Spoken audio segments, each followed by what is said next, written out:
शरीर में कोई कपड़ा नहीं था। पैर दोनों राइट एंगल में मिला गया। एक पाँव बेड के इस तरफ, एक पाँव बेड के इस तरफ मिला गया। जब तक पेल्विक गर्डल नहीं टूटता है, इस तरह दो पाँव को नहीं चीरा जा सकता है। भारत में महिलाओं को कितनी इज्जत है।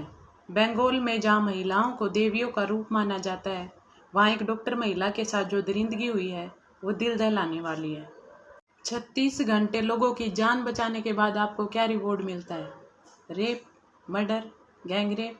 मैं तो गैंग रेप ही कहूँगी उसको, क्योंकि मुझे लगता नहीं कि मर्डर हुआ है। अब पुलिस उस बात को इधर उधर घुमा फिरा के और मामले को इधर उधर कर देगी, क्योंकि आज तक किसी लड़की को इंसाफ मिला है जो आज मिलेगा। तो गाइज हम बात कर रहे हैं आरजी कर मेडिकल कॉलेज में ट्रेनी डॉक्टर के साथ जो रेप हुआ है उसके बारे में। शुरू से लेकर लास्ट तक स्टोरी देखते हैं। आप हमारे साथ बने रहिए। उस घटना में क्या हुआ, क्या नहीं हुआ और क्या होने वाला है उसके बारे में बात करेंगे। तो गाइज इस घटना को जितना ज़्यादा हो सके उतना शेयर कीजिएगा। जितना मुझे पता है मैं आपको बताना चाहूँगी।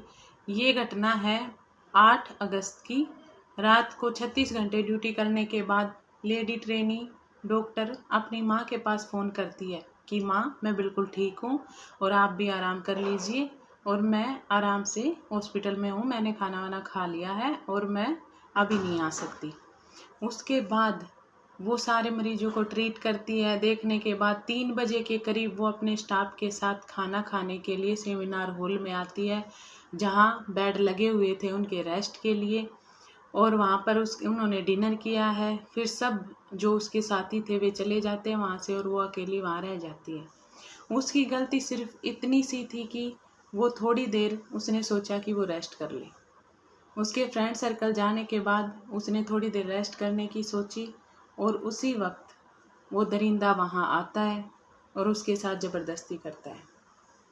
उसने अपने आप को बचाने की कोशिश की तो उसको हार्म किया गया। उसके पार्ट्स को मैं आपको बता भी नहीं सकती कि उसके साथ क्या क्या हुआ। मतलब हमें देख के सुन के ही हमारे रोंगटे खड़े हो जाते हैं, लेकिन जिसके साथ ये चीज़ें हुई है उसने कैसे सहन किया होगा ये बताना बहुत ही मुश्किल है।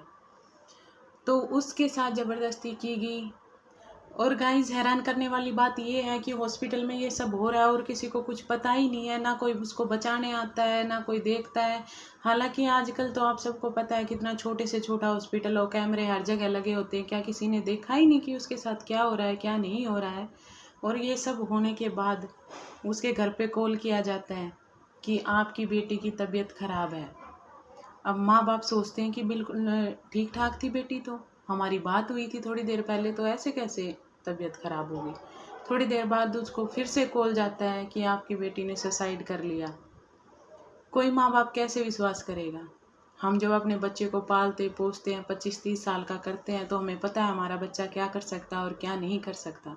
तो उन्हें बिलीव नहीं हुआ उनकी बातों पे और वो फ़ौरन वहाँ से हॉस्पिटल के लिए निकल लेते हैं। तो वो हॉस्पिटल में आते हैं गाइज और अपनी बेटी से मिलने के लिए कहते हैं, अपनी खुद की बेटी, और उन्हें मिलने नहीं दिया जाता है। 3-4 घंटे वेट करने के बाद जब वो उनकी हालत देखते हैं तो कुछ कह नहीं सकते कि उनकी हालत ऐसी थी कि माँ बाप देख नहीं सकते। शरीर में कोई कपड़ा नहीं था। पैर दोनों राइट एंगल में मिला गया। एक पाँव बेड के इस तरफ, एक पाँव बेड के इस तरफ मिला गया। जब तक पेल्विक गर्डल नहीं टूटता है, इस तरह दो पाँव को नहीं चीरा जा सकता है। चश्मे को कूटा गया जिसकी वजह से आंखों से खून निकल गया।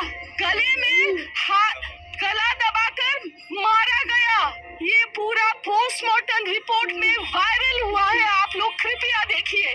I promise you that not a grain of the words I utter today is a lie. Bleeding from तो गाइज पोस्टमार्टम रिपोर्ट में जो खुलासा हुआ वो चौंका देने वाला है। उसकी आंखों में चश्मे ऐसे घुसा रखे थे जिससे लगातार ब्लीडिंग हो रही थी। उनके होठों से ब्लीडिंग हो रही थी, उनके कानों से ब्लीडिंग हो रही थी, उनकी गर्दन की हड्डी टूटी हुई थी, प्राइवेट पार्ट से लगातार ब्लीडिंग हो जा रही थी। और डॉक्टर ने यह भी खुलासा किया है कि 151 ग्राम सीमेन मिला है, जो कि एक बंदे का नहीं हो सकता। तो ये रेप नहीं, गैंग रेप है। समझ में ये नहीं आ रहा है कि पुलिस क्यों किसी के गुनाहों पे पर्दा डाल रही है, क्योंकि ये रेप नहीं, गैंग रेप है, ये तो जाहिर सी बात है। लेकिन क्यों किसी को बचाना चाह रही है ये समझ में नहीं आ रहा है।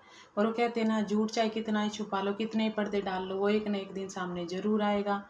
लेकिन देखते हैं क्या इस लेडी डॉक्टर को न्याय मिलता है या नहीं मिलता है। तो गाइज, इसमें पुलिस ने एक आरोपी को गिरफ्तार किया है जिसका नाम संजय है, जिसकी ऑलरेडी 4 शादियां हो चुकी हैं और उनकी 3 पत्नियां उन्हें छोड़ के जा चुकी हैं उनकी हैवानियत की वजह से, और एक वाइफ कैंसर की वजह से उसकी डेथ हो चुकी है। जिसने इस घटना को अंजाम दिया है उसने पहले हॉस्पिटल के बाहर दारू पी है, उसके बाद पोन्स वीडियो देखी है और फिर हॉस्पिटल में एंट्री की है। ये तो आपको भी पता चल गया होगा कि उसकी हॉस्पिटल में जान पहचान थी, जिससे उसको किसी ने नहीं रोका। और बताया जा रहा है आरोपी पोर्न वीडियो देखता था और पुलिस को उनके फ़ोन से काफ़ी पोर्न वीडियो बरामद भी हुए हैं। उन्होंने पहले हॉस्पिटल के बाहर शराब पी और उसके बाद पोर्न वीडियो देखी और फिर अपनी घटना को अंजाम दिया है। ऐसे आरोपी को क्या सज़ा मिलनी चाहिए और क्या नहीं, आप कमेंट सेक्शन में बता सकते हैं। और मिलते हैं नेक्स्ट अपडेट के साथ।